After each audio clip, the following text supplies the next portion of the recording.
A passenger tried to steal a first-class seat from a CEO. But just minutes later, the entire plane was forced to land. What happened in between will leave you stunned. Watch until the end to see the shocking twist.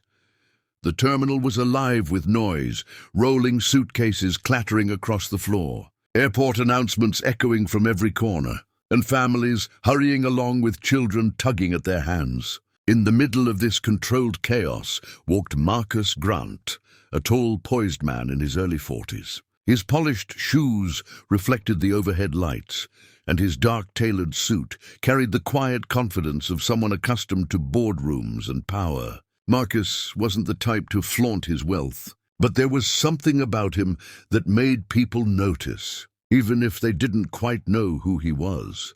He moved with calm efficiency, boarding pass in one hand, leather briefcase in the other. Today's trip wasn't a vacation. It was business. He had an important meeting scheduled overseas, one that required him to be alert, composed, and ready to negotiate. His assistant had booked him a first-class ticket, ensuring he would have the space and comfort to rest before landing. For Marcus, time was valuable, and so was peace of mind. When the boarding announcement echoed through the terminal, Marcus joined the short line for first-class passengers. He exchanged a polite smile with the gate attendant, scanned his ticket, and stepped onto the jet bridge. The low hum of the plane's engines vibrated faintly under his feet as he entered the aircraft. The first-class cabin was quiet, filled with wide leather seats and soft lighting. Marcus glanced at his boarding pass again, seat 1A. It was right by the window, the perfect spot for a man who valued both privacy and view. He walked forward, his calm stride bringing him closer to the front row. But when he reached his seat, he stopped. Sitting there, completely settled as if she owned the place, was a woman in her mid-30s. She was casually dressed, a white cardigan draped over her shoulders. Designer sunglasses perched on top of her head, even though the plane was dimly lit. Her phone was in her hand, and she was scrolling through it lazily, one leg crossed over the other.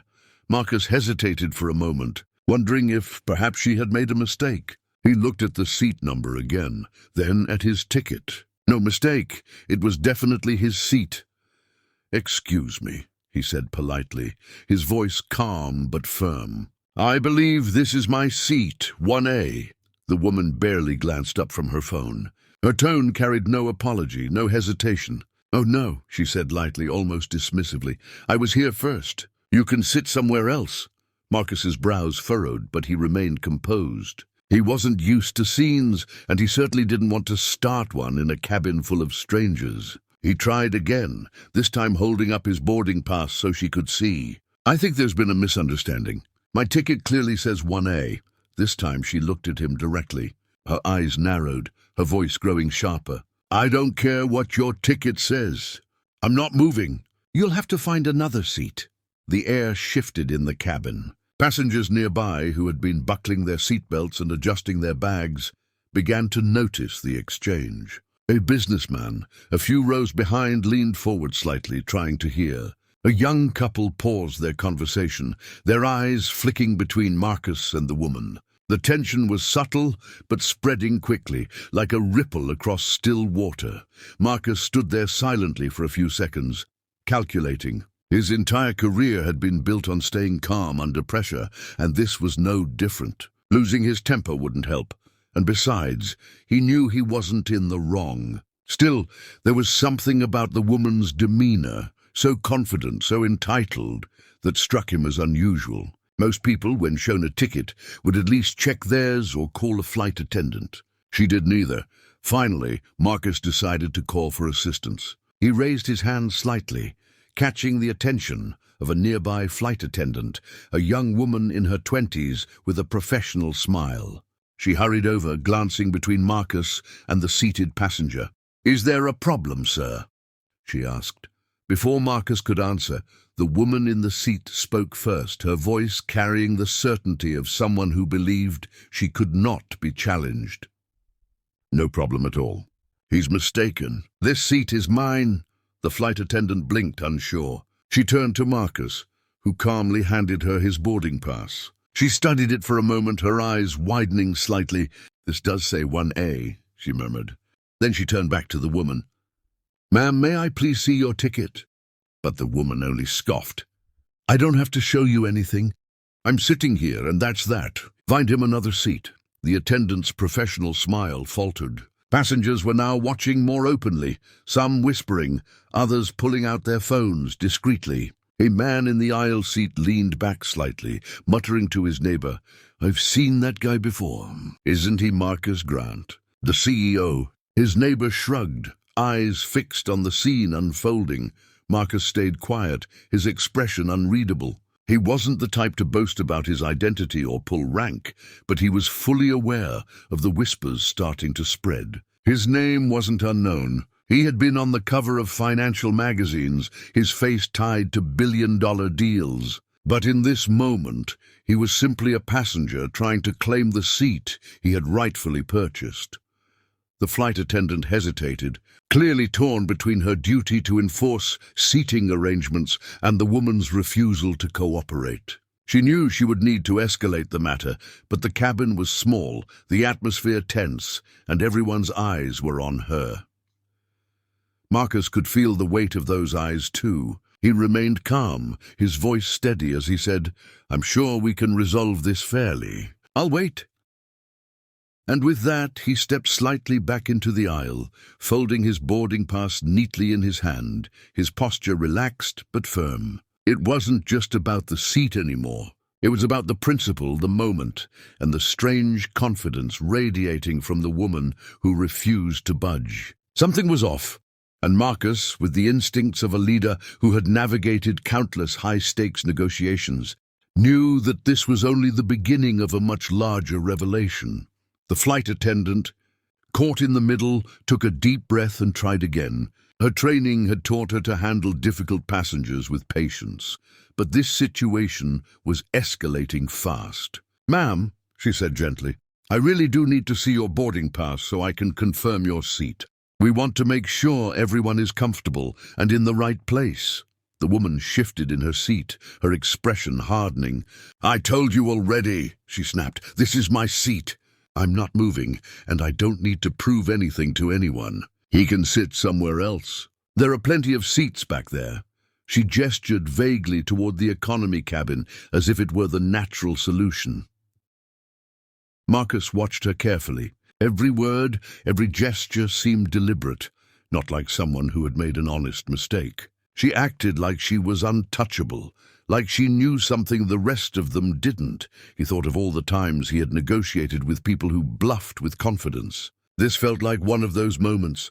The murmurs among the passengers grew louder. A man a few rows behind whispered, "She's definitely in the wrong. Why doesn't she just move?" A woman nearby added quietly, "I've never seen anything like this." "Who refuses to show their ticket?" Some passengers shook their heads, others pretended not to care but kept sneaking glances. The tension in the cabin had taken on a life of its own. The flight attendant excused herself for a moment, promising Marcus she would return with her supervisor. Marcus gave a polite nod, his face calm. He had no interest in an argument. He wanted the truth to come out, and he was patient enough to wait for it. Minutes later, the supervisor arrived. A middle-aged man with years of experience, his expression professional but wary. He greeted Marcus first, recognizing him immediately. Though he didn't announce it, the flicker of recognition in his eyes was clear. "Mr. Grant, let's get this sorted for you," he said quietly before turning to the woman. "Ma'am," he began in a calm but authoritative tone, "I need to see your boarding pass for verification. Airline policy requires that we confirm all seating disputes." The woman's lips pressed into a thin line. "I already told her," she said, motioning toward the younger attendant, "that I'm not moving. This is my seat." The supervisor remained patient. "I understand what you're saying, but without your ticket, I cannot allow this seat dispute to continue. Please hand me your pass." For the first time, a flash of something crossed the woman's face, irritation mixed with a trace of hesitation. She dug into her bag slowly, clearly stalling. Passengers leaned forward slightly, sensing the moment was building towards something big. Marcus stood silently, his posture steady, his eyes never leaving her. Finally, she pulled out a crumpled boarding pass and handed it over. The supervisor studied it for a long moment, then looked back at her with a frown. "Ma'am," he said firmly, "your assigned seat is 14C. That's in the economy section. This seat, 1A, does not belong to you." The woman's face reddened instantly, though whether from embarrassment or anger it wasn't clear. She huffed, crossing her arms. "Well, that's ridiculous. The economy seats are too cramped. I deserve to be up here. Look at him, he can sit anywhere. He doesn't need this one seat." Gasps and whispers filled the cabin. Passengers exchanged glances, shocked not only by her refusal to move, but also by the way she had phrased her words. Marcus remained calm, but inside he knew what everyone else had just realized. This wasn't just a dispute about comfort or space. There was something deeper at play here, an undercurrent that made the situation even more uncomfortable. The supervisor's tone hardened. "Ma'am, this is not a matter of choice. You purchased a seat in economy, and that is where you must sit. If you refuse to comply, we will have no option but to remove you from this flight." The woman glanced around, noticing the number of eyes locked on her. Her jaw tightened, her pride clashing with the growing realization that she had no ground to stand on. Still, she didn't move. "I'm not going anywhere," she said coldly. "If you want me out of this seat, you'll have to drag me." The air in the cabin seemed to freeze. The young flight attendant shifted uncomfortably, while the supervisor radioed quietly for additional staff. Marcus, though still silent, could feel the intensity of the moment pressing down. It was at that precise moment that something unexpected happened. A man from further back in the cabin stood up and walked slowly toward the front. He was in his late 50s, wearing a casual blazer and carrying an air of quiet authority. Passengers whispered as he passed, wondering what he was about to do. When he reached the first-class row, he looked directly at Marcus, then at the woman, and finally at the supervisor. "Is there a problem?" he asked, his voice calm but carrying weight. The supervisor quickly explained the situation, showing him the 2 tickets. The man studied them for a moment, then looked at the woman. "You need to move," he said simply. The woman's eyes widened in shock. "And who are you to tell me that?" she demanded, her voice rising. The man's response was measured, deliberate, and startling. "I'm the owner of this airline," he said quietly, "and I will not tolerate passengers who disrespect both policy and people." Gasps erupted around the cabin. Marcus raised his eyebrows slightly, realizing the weight of the revelation. Passengers who had been silently observing now leaned in, stunned at the sudden twist. The woman, on the other hand, looked as though the ground had been pulled out from beneath her. Her earlier confidence melted into disbelief. The owner of the airline didn't raise his voice. He didn't need to. His presence alone shifted the entire power dynamic of the situation. "You will either move to your assigned seat in 14C, he continued, "or you will leave this plane immediately. The choice is yours." For a moment the woman seemed frozen, caught between humiliation and defiance. She opened her mouth as if to argue, then closed it again, realizing she had no defense left. Slowly, with a sharp glare at Marcus, she gathered her belongings and stood. The silence of the cabin was deafening as she walked past the rows of passengers, all eyes fixed on her. Marcus finally stepped forward, placing his briefcase neatly under the seat in front of him. His calm demeanor never wavered, but inside he felt a quiet satisfaction, not because he had won a battle, but because the truth had been revealed in a way no one could deny. The owner of the airline gave Marcus a respectful nod before returning to his seat further back in first class. The supervisor quickly smoothed over the situation, ensuring Marcus was settled and passengers were reassured. Yet the energy in the cabin lingered, buzzing with the shock of what they had just witnessed. What began as a seat dispute had just taken a dramatic turn. And though the woman was now in the back, her defiance hadn't fully disappeared. Passengers sensed that the story wasn't over yet, that something else was waiting to unfold. The cabin settled into an uneasy calm after the confrontation. Marcus finally sat in his rightful seat, sliding his briefcase beneath the seat in front of him and leaning back with measured composure. Passengers whispered quietly, still replaying what had just happened. For many of them, this was the first time they had seen such a dramatic standoff inside a plane, and with the airline's owner himself stepping in, it felt almost unreal. But beneath the calm exterior of the aircraft, a storm was brewing. The woman who had been escorted to her seat in row 14 had not let go of her anger. She sat stiffly, arms crossed, muttering under her breath. Her pride had taken a brutal blow, and humiliation had settled deep in her chest. Every glance from fellow passengers felt like a dagger, every whispered word a reminder that she had been forced to back down. The flight attendants, trying to smooth over the tension, made their rounds with polite smiles. They offered Marcus a glass of water and thanked him for his patience. He responded with quiet gratitude, though his eyes occasionally flickered toward the back of the plane. He knew instinctively that the matter wasn't finished. In his career, he had seen how bruised egos could lead to reckless decisions. As the plane taxied toward the runway, the captain's voice came over the intercom, steady and professional. "Ladies and gentlemen, this is your captain speaking. We'll be taking off shortly. Please ensure your seatbelts are fastened and electronic devices are switched to airplane mode."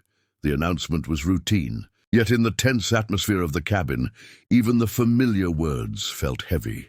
The engines roared to life, and the aircraft lifted gracefully into the sky. For a brief moment, the passengers were distracted by the shift in pressure, the view from the windows, and the excitement of travel. But soon enough, the memory of what had happened before takeoff crept back in. Phones buzzed quietly in airplane mode, filled with texts that couldn't yet be sent. People replayed the story in their heads, knowing they would share it the moment they landed. Marcus closed his eyes, not to sleep, but to center himself. His mind wandered to the meeting awaiting him overseas, but it was hard to shake the strangeness of the incident. He had been denied his rightful seat not by mistake, but by someone who seemed determined to challenge him without reason. And though it had been resolved, he couldn't shake the sense that there was more to it.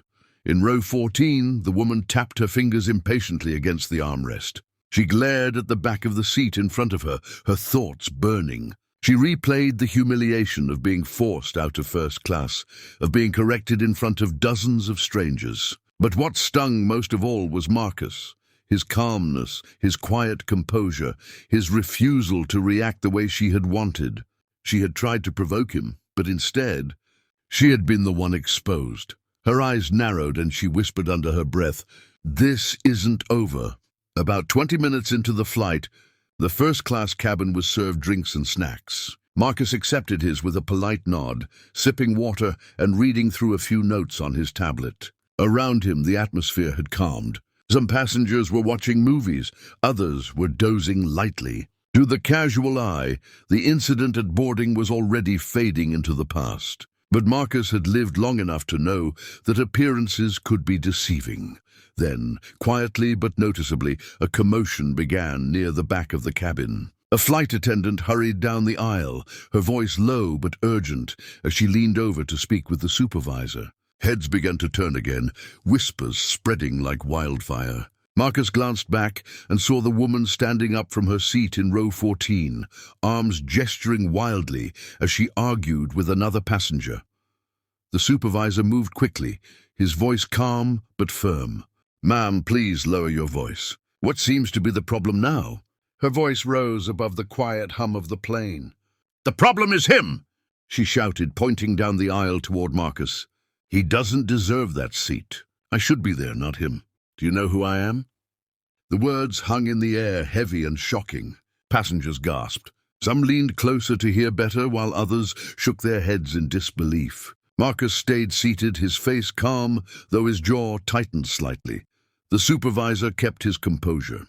"Ma'am, I must insist that you remain calm. Disrupting the cabin is a serious matter. Please take your seat immediately." But she didn't sit. She stormed a few steps down the aisle, her voice growing louder. "This isn't fair. He thinks he's better than everyone else just because of his money, his suit, his title. But people like me, we get pushed aside, treated like nothing. I won't accept it. The plane, once calm, now buzzed with nervous tension. Flight attendants exchanged worried looks. Some passengers pulled out their phones again, recording discreetly, knowing this was a moment too explosive to ignore. Marcus rose slowly from his seat, not in anger, but with deliberate calm.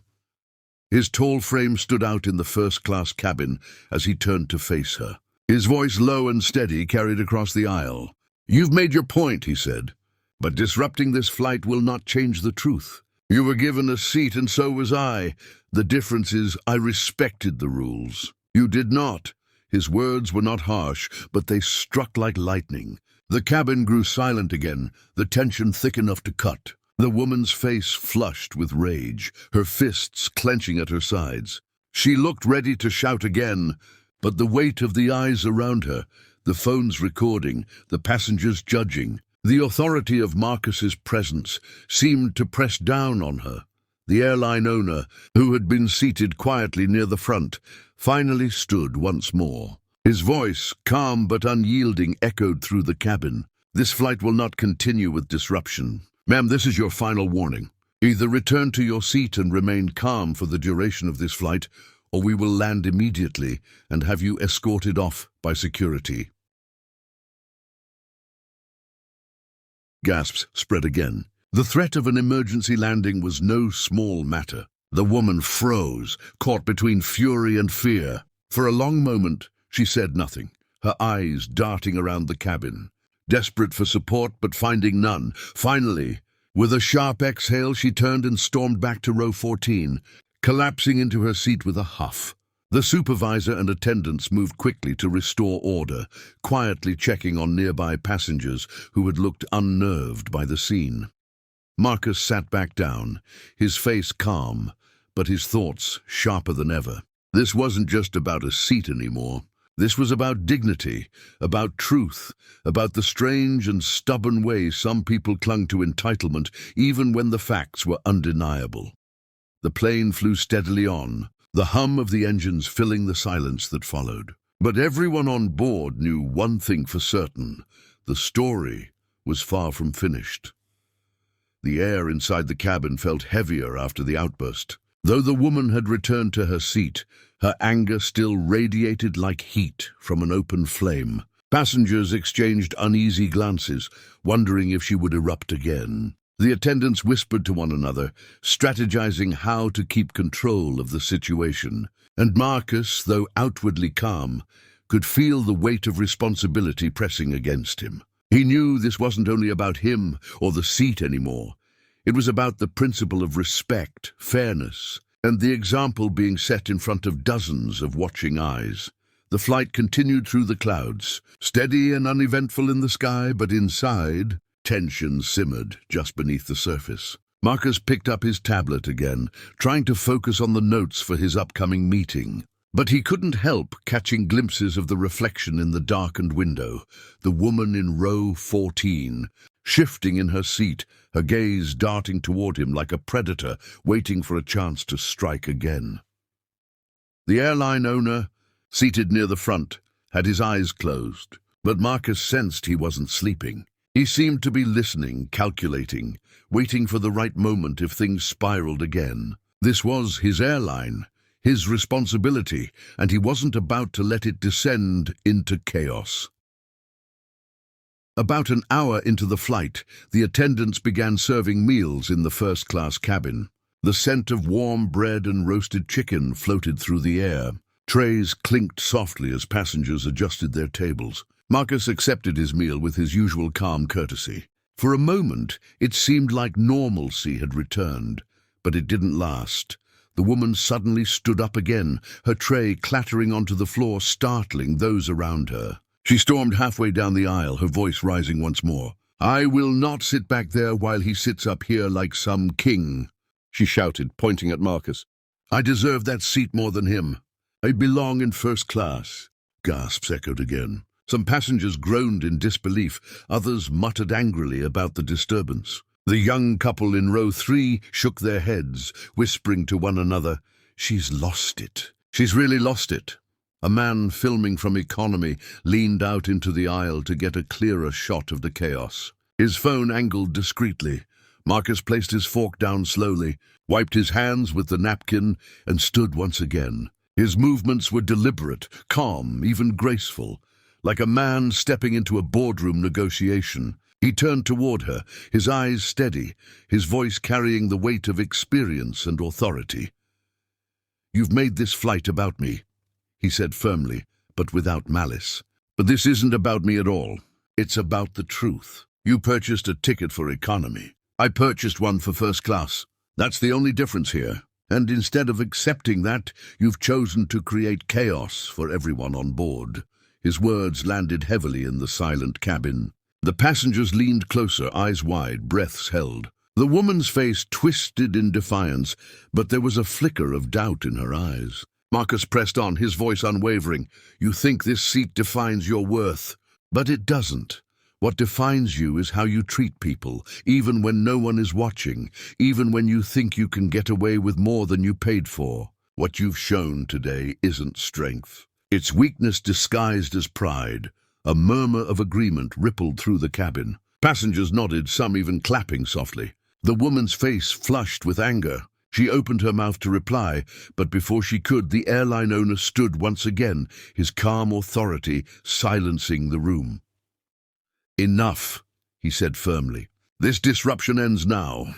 His voice carried the weight of finality. He motioned to the supervisor, who had been standing nearby. "Prepare to land at the nearest airport.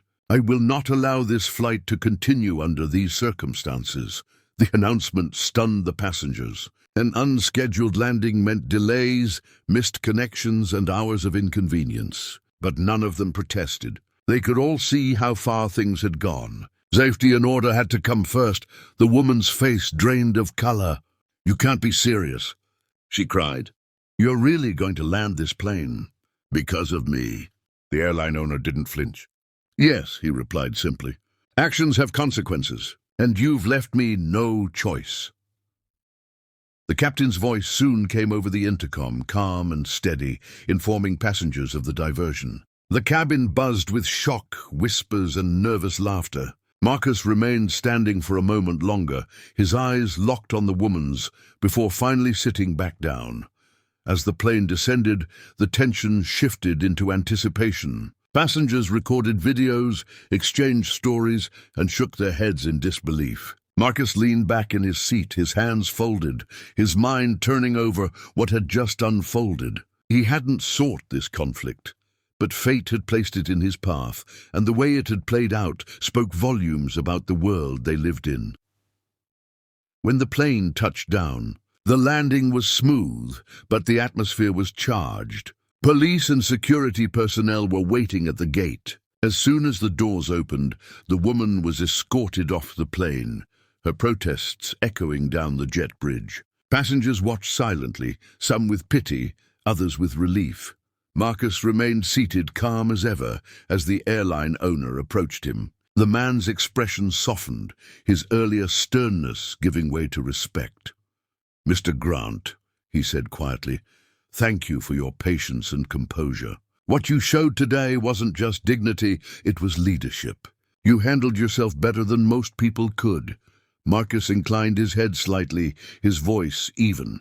"It wasn't about winning or losing. It was about showing that respect isn't optional. It's the foundation of everything, whether in business, travel, or life."